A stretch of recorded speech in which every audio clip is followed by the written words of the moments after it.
Andy Sheppard. I'm a research director in CSIRO in biosecurity, currently seconded into the Department of Water, Agriculture, Water and the Environment.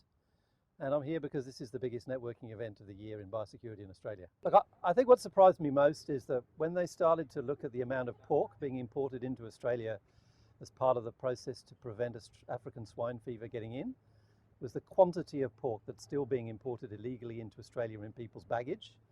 You know, it's tons and tons, despite 10 years of Australia telling tourists that they need to declare it when they cross the border. So Australia has a world-class biosecurity system, but our system is still built on old technologies and analog systems. And what I see as the opportunity and the challenge is that we build in new technologies and digital processing to massively improve the national biosecurity system. So Australia has always suffered from invasive species ever since the first fleet arrived, brought quite a few with it.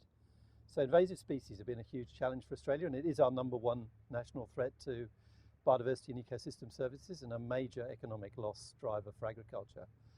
But Australia has developed amazing capacity to be able to respond to preventing new stuff getting in, and also managing the impacts of those species we have already in the country. I think our environment will continue to degrade with the number of invasive alien species we have.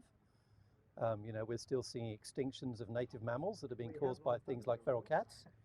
So it'll definitely lead to further biodiversity decline, and the loss is a function of our ecosystems, but there is something we can do about that. I think the Decade of Biosecurity offers a huge opportunity for investment across the system to improve the national biosecurity system. And we've seen there is already a Commonwealth Biosecurity 2030 roadmap. So with good investment and working together, we can actually transform the biosecurity system, I'm confident, by 2030. And I understand there's a pledge being developed in order to support that, and I'm sure CSIRO will sign up to that.